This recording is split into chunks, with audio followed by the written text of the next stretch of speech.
크리스찬은 참담한 마음으로 들판에 나와 성경을 읽기 시작했습니다.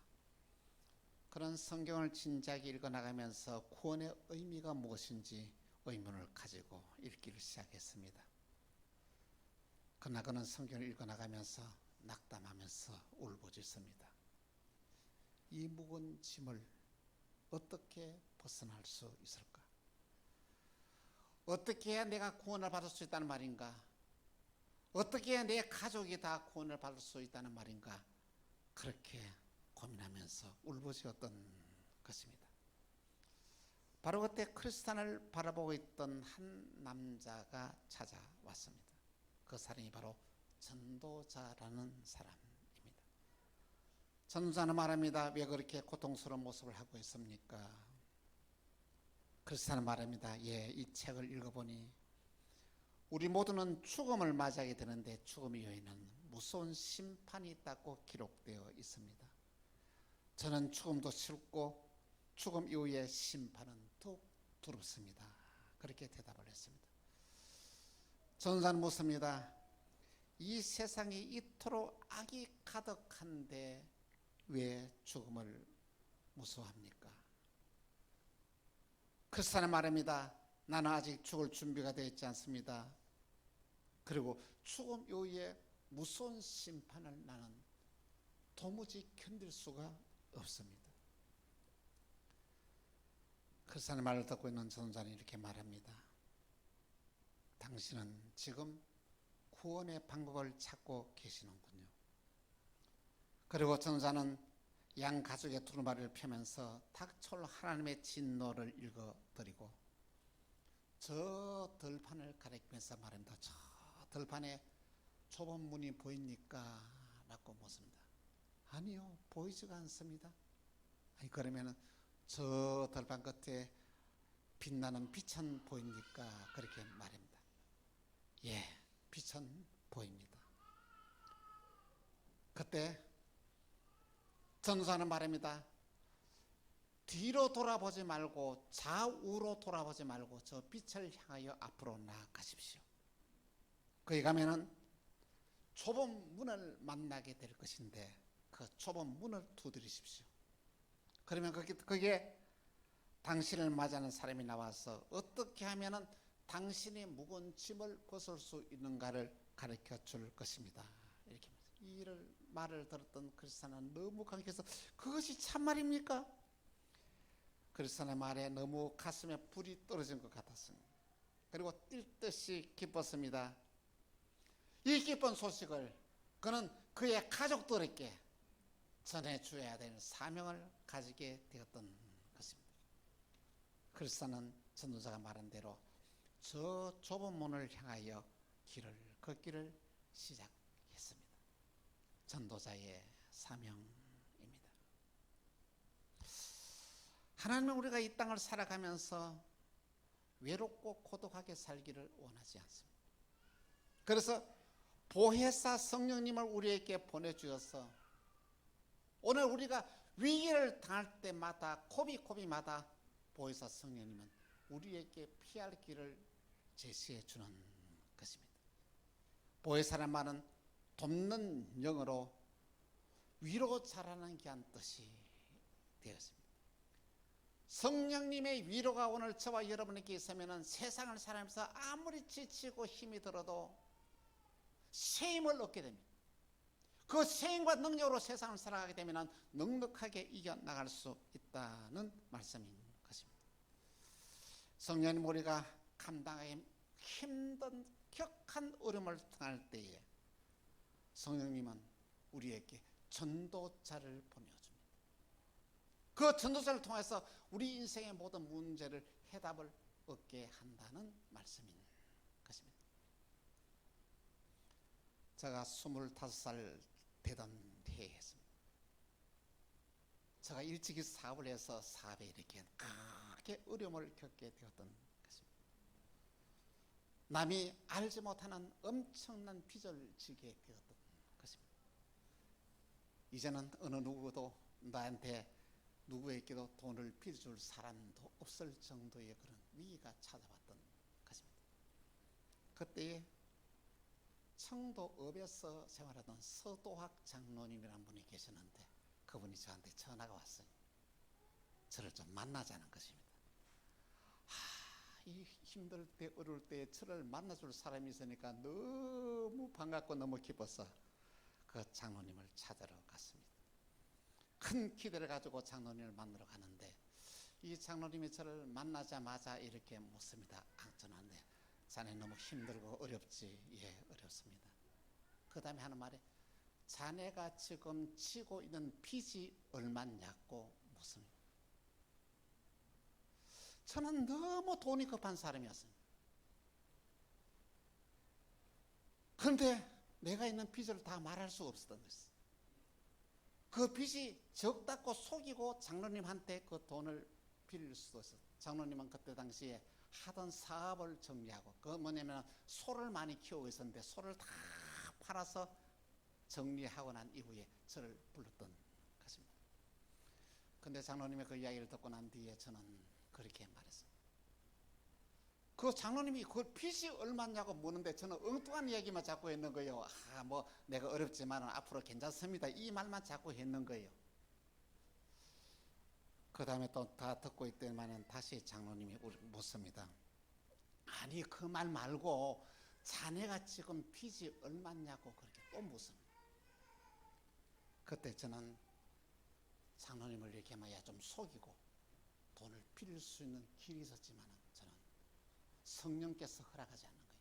양심을 속일 수 없어서 저는 끝내 그 이야기를 빚이 얼마다는 이야기를 하지를 못했던 것입니다. 그랬더니 장로님이 이렇게 말합니다. 내가 자네를 부른 것은 자네가 어렵다는 이야기를 내가 듣고 자네 빚을 내가 다 정리해 주려고 내가 자네를 불렀다. 그리고 다 정리하고 난 뒤에 자기가 하던 사업을 하던 일을 나를 통해서 나에게 그에게 맡기기 위해서 정말로 길을 열어주기 위해서 나를 불렀다고 합니다. 그 다음에 또 중요한 말을 했습니다. 자네가 끝까지 자네가 빚이 얼마냐고 내한테 이야기하지 않기 때문에 이제까지 생각했던 것 말했던 것 없었던 걸로 하자 그렇게 말을 했습니다. 하나님이 저에게 기회를 주신 것입니다. 위기를 맞이할 때 하나님이 전도자를 보내준 것입니다. 그러나 그때는 전도자의 말이 들리질 않았습니다. 그 이후에 빚이 엄청나게 불어나기 시작합니다. 그때 당시에 이자가 얼마냐면 지금 하면 35% 40%였습니다. 여러분 97년도 그때 기억나죠? 그때는 3분은 30%고 4분은 그때는 40%. 그러니까 급속도로 더 빚이 불어나서 감당하기 어려울 정도가 되었던 것입니다. 그런데 참으로 놀라운 것은 하나님께서 그 가운데서라도 하나님은 어떻습니까? 또 다른 전도사를 또 저한테 보내주었습니다. 그때 뉘우쳐서 늦었어요. 그난 이후에는 내 모든 문제를 해결할 수 있는 기회가 왔음에도 불구하고 저는 그 기회를 놓쳐버린 것입니다. 그 이후에는 하나님이 나에게 보낸 전도사의 말을 저는 귀를 기울여 들었고 그분의 의견을 따라서 행동으로 옮겨왔던 것입니다. 지금 가만히 생각해 보니까 하나님의 더 깊은 뜻이 거기에 있었던 거예요. 그때 내가 그 장로님을 통하여 내 모든 문제가 다 해결이 되었다면, 내가 빚이 얼마다가 다 해결이 되었다면 내 문제는 해결됐지만 지금 저는 시골의 한 농부로 지금 살아가게 되었을 것입니다. 놀라운 것은 하나님은 그 이후에 다시 그 어려운 가운데서 서울로 올라오게 되었던 것입니다. 그래서 하나님의 은혜로 빚을 다 정리하고 신학을 공부하여 목회자가 되게 되었던 것입니다. 참으로 놀라운 것은 하나님이 함께하면 내가 생각하는 방법으로 내 문제를 해결하는 것이 아니라 하나님의 방법으로 해결해 주는데, 하나님의 방법으로 해결하는 그 문제는 너무 어렵게 풀려가는 게 아니고 너무 쉽게 풀려. 저는 29년 동안에 지금 목회를 하면서 정말로 엄청난 일들과 어려움을 당했지만은 어렵게 모든 문제를 푸는 적이 한 번도 없었습니다. 다 쉽게 모든 문제를 풀었다는 것입니다. 성령님 우리에게 때를 따라서 위기 때마다 어려울 때마다 전도자를 보내주어서 우리의 문제를 다 해결한다는 것입니다. 그런데 사람들은 전도자의 말에 귀를 기울이지 않습니다. 내 탐심과 내 욕심이 가득 채워 있으면 누구의 말도 들어오지 않는다. 여러분, 성령님께서 오늘 저와 여러분에게 말씀하실 때에 성령님께서 우리에게 뭐냐면 아무 것이야 이렇게 하라 이렇게 말씀하지 않습니다. 누굴 통해서요? 사람을 보내주셔서 하나님의 뜻을 우리에게 전달하게 한다는 거예요. 여러분 이게 꼭 해야 돼요. 성령님이 우리에게 말씀하시는 거 아무 것이야 이렇게 하라 이렇게 하시는 게 아니고 누굴 통해서 사람을 보내서 하나님의 뜻을 우리에게 전하게 하신다는 사실을 여러분 기억하시기를 바랍니다. 하나님은 이 땅에 전도자를 보내서 당신의 일을 이루어 나가십니다. 하나님은 전도자를 통해서 위대한 역사를 이루어 나가게 되는 것입니다. 먼저 첫 번째 전도자 노아입니다. 인간이 타락하면서 범죄하기를 시작했습니다. 사람이 타락하게 되면 얼마나 무섭게 타락하는지 모릅니다. 우리 인간의 삶을 보시고 하나님이 우리 인간을 지으신 하나님이 한탄하셨다라고 말씀했습니다. 하나님이 그 어떤 말을 해도 사람이 듣지 않습니다. 창세기 6장 11절에서 12절에 이렇게 말씀하고 있습니다. 같이 시작. 그때에 온 땅이 하나님 앞에 부패하여 포악함이 땅에 가득한지라. 하나님이 보신즉 땅이 부패하였으니 이는 땅에서 모든 혈육 있는 자의 행위가 부패함이라. 다 사람이 타락. 이렇게 타락한 시대에 하나님으로부터 은혜를 입은 한 사람이 있었어요. 그 사람이 바로 이 노아였습니다. 노아는 하나님 보시기에 의인이요 완전한 사람이라 성경 우리에게 말씀합니다. 노아는 이 세상을 살아가면서 세상과 짝이 되어서 생활하는 것이 아니라 하나님과 동행하면서 살았습니다.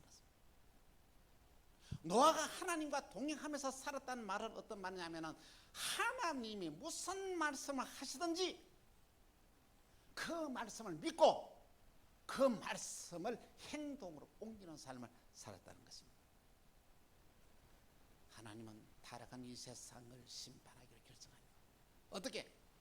물로 내려서 물로 이 세상을 심판하기로 결정하십니다. 여러분 여기 중요해야 됩니다. 하나님이 이 땅을 물로 심판하시겠다는 것은 무엇이냐? 하나님이 창조하신 모든 흔적을 다 치워버리겠다는 것이죠. 그럼 하나님이 정말 우리 인간의 삶을 보시면서 한탄하셨다는 말씀입니다. 하나님의 이 놀라운 소식을 노아에게 말합니다. 노아야, 너가 이제는 방주를 지어라. 이 방주의 크기는 길이가 135m, 폭이 23m, 높이가 14m. 어느 정도 클 건지 여러분 상상이 갑니까? 축구장이 한 3분의 2 정도에 될 겁니다. 이 방주를 지으라고 말합니다. 여러분, 노아가 하나님의 명령을 받았는데 아니 요 조그마한 요 우리 교회만한 이런 집을 지으라 하는 것도 아니고 어떻습니까? 축구장에 3분의 1만한 그걸 갖다 삼척으로 이 어마어마한 이 방주를 지으라고 할 때에 노아가 그 어떤 질문도 하지 아니하고 그 어떤 것을 요구하지도 아니하고 그 순종했다는 것은 이게 믿음입니다. 여러분 납득이 갑니까? 이렇게 발전된 이 시대에서 기계 문명이 되더라도 그만한 큰 이 배를 만든다면 얼마나 많은 비용이 들어가고 얼마나 많은 사람의 그 인력이 들어가고 얼마나 많은 돈이 들어가겠습니까? 근데 노아는 어떻습니까? 하나님의 말씀을 그대로 아멘을 받아들이고 하나님이 설계한 대로 그대로 이 방주를 짓기 시작을 하는 거예요. 이게 바로 노아의 믿음. 여러분, 하나님이 오늘 저와 여러분들에게 하나님께서 어떤 말씀을 하실 때 여러분은 어떤 반응을 하겠습니까? 여러분의 납득이 되지 아니하고 여러분의 이해가 되지 않은 것을 하나님이 하라고 말씀하실 때 어떻게 하냐는 것이죠. 그걸 아멘을 받아들이겠습니까? 세상에 그것도 얼마나입니까? 방주를 짓는 동안에 120년이 걸렸다는 것이죠. 저는 이 말씀을 읽어보면서 그랬습니다. 하나님이 오늘 저와 여러분에게 그때 당시로서는 뭐 900살 살았으니까 10분의 1로 줄이자고요. 지금 한 90살 산다고 보면은 하나님이 오늘 저와 여러분에게 어떤 증거도 보여주지 않고 하나님이 말씀하실 때 12년이라도 우리가 견디면서 불평하지 아니하고 순종할 수 있겠느냐. 또한 저는 이 말씀을 준비하면서 그렇습니다. 하나님이 왜 그렇게 큰 방주를 지으라고 하셨을까요? 그것은 뭐냐면 하나님이 그래도 하나님의 사랑이 많으셔서 많은 일꾼들을 많은 사람들을 하나님이 구원하기를 원하셨다. 그래서 큰 방주를 1층, 2층, 3층으로 지으라고 했다. 그런데 그 결과는 어떻습니까? 노아의 8 식구만 구원받았어요. 아니 사람들이 얼마나 악했지만 놀라운 것은 말이야. 짐승들은 그 하나님의 음성을 듣고 와가지고 그게 타가지고 짐승들은 많이 구원을 받았는데 노아의 8 식구만 구원받았다. 이것은 우리가 또 놀라운 하나의 사실이었습니다. 노아는 어떻습니까? 많은 사람들에게 120년 동안의 복음을 전가하고 수많은 사람들에게 했지만 한 사람도 받아들이지 않아요. 자기 가족을 구원했다는 것입니다. 만일에 노아가 자기의 가족을 살리지를 못했다면 어떻습니까? 인류의 역사는 흔적도 없이 사라집니다. 하나님은 노아의 가족의 8 식구를 통해서 새로운 역사를 시작하셨다는 것입니다. 사랑하는 성도 여러분, 여러분과 저는 정신을 차려야 됩니다. 여러분의 가족을 구원할 사명이 저와 여러분에게 있다는 것입니다. 여러분의 가족을 살리면 여러분의 가족을 통하여 하나님이 새로운 역사를 이루어 나간다는 놀라운 사실들을 여러분 꼭 기억하시기를 바랍니다. 두 번째 전도사 요나입니다. 요나는 아비떼의 아들로서 하나님께 부름받았던 이 선지자였습니다. 하나님이 요나에게 말씀합니다. 요나야, 너는 저 큰 니느웨에 가서 이 니느웨 성의 모든 죄가 너무 악독하니 내가 이 성이 40일이 지나면 이 성이 망한다고 전하라고 말합니다. 요나는 니느웨 사람들을 그렇게 싫어했습니다. 아니, 하나님이 그 성이 악한 걸 알고 하나님이 쓸어버렸으면 나는 기뻐할 일이지. 그러면서 어떻습니까? 하나님이 가라 하는 니느웨를 가지 아니하고 반대 방향인 다시스로 갑니다. 배를 타. 아니 가져보니까 다시스로 가는 배가 딱 도착되어 있는 거예요. 요바로 내려가니까 그 배에 탔습니다. 그래 배 밑창에 들어가서 잠을 자고 있는 거예요. 근데 배가 출발해서 갈 때 웬일입니까? 응? 풍랑이 나서 배가 뒤집히게 되었다. 요나는 그래도 잠을 자고 있는 거예요. 근데 선장이 밑에 내려와서 그렇게 말합니다.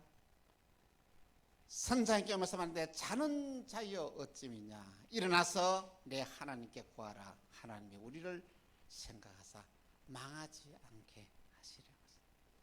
요나가 깨어나서 배 위에 올라보니까 그런 풍랑을 들어본 적도 없고 본 적도 없습니다. 얼마나 많은 풍랑, 배가 완전히 뒤집혀지게 되었다는 것입니다. 그래서 사람들 말하는데 도대체 이거는 뭔가 하나님이 내린 재앙이다. 그것은 이 배에 누가 하나님의 뜻을 거역한 자가 있다. 우리가 제비를 뽑자. 그래서 제비를 딱 뽑았는데 누가 뽑혔습니까? 요나가 뽑힌 거예요. 그래서 사람들은 뭐라 말합니다. 내 생업이 무엇이며 내가 어디서 왔으며 내 나라는 어디며 내 민족이 어디냐. 그때 말할 때 요나가 말합니다. 나는 히브리 사람이요 바다와 육지를 지으신 하나님을 경외하는 자다. 지금 일어난 내 재앙은 나 때문에 온 것이다. 내가 하나님의 명령을 거역하고 내가 하나님의 명령을 거역하고 내가 도망가던 자다. 이 풍랑을 잠잠하기 위해서는 나를 바다에 던지라. 그들이 그 이야기를 듣고 배에 있는 사람들은 그래도 어떻게 배를 던져서 어떻게 하든지 간에 거기서 나오려고 막 물건을 던져내고 모든 것을 다 해봅니다. 그러나 완전히 더 심하게 배가 뒤집게 됐습니다. 하는 수 없이 요나를 받아서 바다에 던져버립니다. 그랬더니 바람이 뚝 그치고 배는 잔잔해지게 되는 것입니다. 하나님은 그때를 대비하여 큰 물고기를 준비해서 요나를 삼키게 하고 물고기 뱃속에서 3일 동안에 있다가 니느웨 성에 가까운 데서 토해내버리는 거예요. 토해내버리는 거예요. 목사님 어떻게 물고기 뱃속에 3일을 삽니까? 그건 하나님이 하신 일이에요. 하나님은 가능한 것입니다. 요나는 어떻습니까? 니느웨 성을 갔습니다. 니느웨 성은 큰 성이 되어서 3일을 돌아다니야 성을 다 돌아다닐 수 있는데 요나는 하루만 다니면서 이렇게 외칩니다. 40일 지나면 하나님이 이 성을 망하게 한다. 하루만 다니면 안 돼. 끝내버렸어요. 3일 해야 다 돌아다닐 수 있는 길인데도 말이에요. 그런데 요나의 소리를 들었던 백성들은 마음이 움직이지 않아요. 어이쿠 큰일 났구나. 왕으로부터 내려와서 자기 옷을 벗고 제 옷을 입고 금식을 선포하고 심지어는 짐승들에게까지 물도 마시지 못하게 금식을 선포하고 회개하게 되는 것입니다. 그래서 하나님은 니느웨에 내릴 모든 재앙을 거두십니다. 그런데 요나는 어떻습니까? 그렇게 산에 올라가서 니느웨 성이 하나님이 어떻게 벌하는지 이렇게 기다리고 있었어요. 그때에 하나님은 이 요나를 깨우치기 위해서 박넝쿨이 뜨거운 태양이 있는데 박넝쿨이 나게 되면은 순식간에 쫙 올라와서 박넝쿨 덮어서 시원하게 아이고 이제는 좀 살 것 같다. 그날 밤에 박넝쿨을 벌레가 와서 다 속닥 끌어버리는 거예요. 다 말라버렸습니다. 그 다음날 또 태양이 내리치니까 바람이 부니까 푹 다 날아가 버리고 또 뜨거운 태양이 비칩니다. 요나는 뭐라고 말씀해요? 하나님 날 죽여주시오. 차라리 사는 것보다 내가 죽는 게 낫겠습니다. 그렇게 할 때에 하나님이 요나에게 이렇게 말씀하십니다. 요나서 4장 10절에서 11절에 이렇게 말합니다. 같이 시작. 여호와께서 이르시되 내가 수고도 아니하고 제비도 아니하고 하룻밤에 났다가 하룻밤에 말라버린 이 박넝쿨을 아꼈거든. 하물며 이 큰 성읍 니느웨는 좌우를 분별하지 못하는 자가 12만 명이 되어 가축도 많이 있으니 내가 어찌 아끼지 아니하겠느냐. 이 요나의 외침을 통하여 몇 명 살렸어요? 12만 명을 살렸어요. 그렇습니다. 하나님은 전도자 요나를 통하여 니느웨 성에 12만 명을 살리는 놀라운 일들을 이루어 가셨던 것입니다. 세 번째 전도사 빌립입니다. 빌립은 전도사로서 초대교회의 위대한 역사를 이루어갑니다. 빌립은 7 집사 중에 한 사람으로서요, 사마리아 성에 들어가서 모든 불치의 병도 고치고 귀신 들린 자도 귀신을 몰아내고 그들에게 복음을 전했습니다. 사마리아는 모든 백성들이 기쁨으로 이 복음을 다 받아들였습니다. 또한 빌립은 성령의 인도를 받아 광야로 나가서 이디오피아 왕 네시에게 복음을 전하여 그를 회심시키고 세례를 주어서 에티오피아로 가서 에티오피아 모든 나라에 온 백성들이 하나님께 돌아오는 놀라운 일들을 이루어 나갔던 것입니다. 또한 예수님의 제자 또한 빌립이 있습니다. 이 빌립도 정말 놀라운 역사를 했는데 빌립이 예수님을 만났습니다. 너무 감동을 받았고 변화되었습니다. 예수님을 만났던 이 빌립은 그의 친구 나다나엘에게 가서 이렇게 말합니다. 모세가 율법에 기록하였고 여러 선지자가 기록된 그 일을 만났으니 요셉의 아들 예수라, 이렇게 말하니까 나다나엘이 말합니다. 나사렛에서 무슨 선한 것이 나오겠느냐? 응? 무시해버립니다. 그때 빌립은 확신에 찬 것으로 말합니다. 와봐라, 내가 만난 예수를 너도 만나봐라. 그렇게 담대하게 그렇게 전하니까 이 나다나엘이 예수님께 나옵니다. 예수님께 나온 이 모습을 보고 예수님은 이렇게 말씀합니다. 보라, 이는 참으로 이스라엘 사람이로다. 그의 마음이 간사한 것이 없다. 그렇게 칭찬합니다. 그때 예수님 앞에 나다나엘이 말합니다. 정말로 당신은 하나님의 아들이요 이스라엘의 임금입니다 라고 모든 걸 버리고 예수님을 따릅니다. 이 나다나엘이 누군지 아십니까? 바로 예수님의 12제자 중에 한 사람인 바돌로메라는 기록이 있습니다. 여러분, 내가 만난 예수를 내 사랑하는 친구들에게 전하는 저와 여러분이 돼야 돼요. 그는 그 친구에게 복음을 전하여 그가 예수를 믿고 예수님의 제자가 되게 하였던 것입니다. 전도자 한 사람의 역할은 지역과 민족의 운명을 바꿉니다. 전도자의 삶은 참으로 아름다운 것입니다. 사랑하는 성도 여러분, 여러분은 전도자의 삶을 살아가고 있습니까? 우리가 이 세상을 살면서 하나님이 보낸 전도자의 말에 여러분 귀를 기울이시기를 바랍니다. 여러분 세상을 살아가면서 하나님이 보낸 전도자의 말을 들으면 여러분의 인생의 운명이 쉽게 풀립니다. 여러분이 예배를 들을 때마다 하나님께서 주의 종을 통해 증거되는 게 아닌 말씀이 전도자를 통해서 증거되는 게 아닌 말씀을 여러분 받아들이면 여러분 세상의 모든 문제가 쉽게 해결되어진다는 것입니다. 전도자의 삶은 외롭습니다. 고독합니다. 왜? 어느 누구도 전도자의 말을 믿어주려고 하지 않습니다. 그러나 전도자는 성령님과 교통하는 삶을 살아갑니다. 성령님과 교제하면서 살아가기 때문에 결코 외롭지 않습니다. 오늘 본문에는 전도자에게 놀라운 약속이 우리에게 주어졌습니다. 전도서 12장 2절에서 3절에 이렇게 말씀하고 있습니다. 다니엘서 12장 2절에서 3절 같이 시작.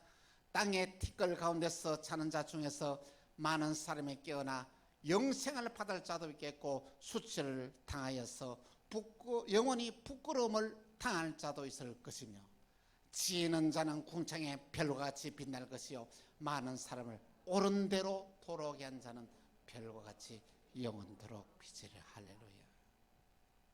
많은 사람들을 옳은 대로 인도하는 자는 하늘의 별처럼 빛나는 삶을 살겠다고 약속했습니다.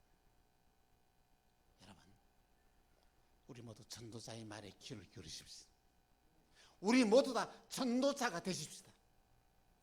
그래야 내 가족을 살리고 내 친구를 살리고 내 이웃을 살리고 이 민족을 살리는 위대한 삶을 한번 살아보십시다. 이 전도자의 음성에 귀를 기울이고 우리 모두 전도자가 다 되시기를 주 예수 이름으로 축원합니다. 기도하겠습니다. 주님, 전도자의 사명이라는 이 놀라운 말씀을 우리에게 주셨는데 이 말씀에 언약된 대로 우리가 전도자에게 귀를 기울이게 하시고 우리 모두 전도자가 되어지는 복의 복을 다하여 주옵소서. 아무리 힘들고 그런 세파에서 죄악이 많은 세상에 살지라도 성령의 인도하심으로 우리에게 언제나 피할 길이 열려있다는 놀라운 사실을 믿음으로 받아들입니다. 어려움과 공경에 처한 살아가는 성도들을 굽어 살피사 전도자에 보내주시고 그의 말을 듣고 순종함으로 모든 문제가 다 쉽게 해결되어지는 언약의 복을 더하여 주옵소서. 우리 모두 다 전도자로서 이 세상을 살아서 수많은 사람들을 살리는 가치 있는 인생을 살아갈 수 있도록 우리에게 영육의 복을 더하여 주옵소서. 사랑합니다. 축복합니다. 주 예수 그리스도 이름으로 기도합니다. 아멘.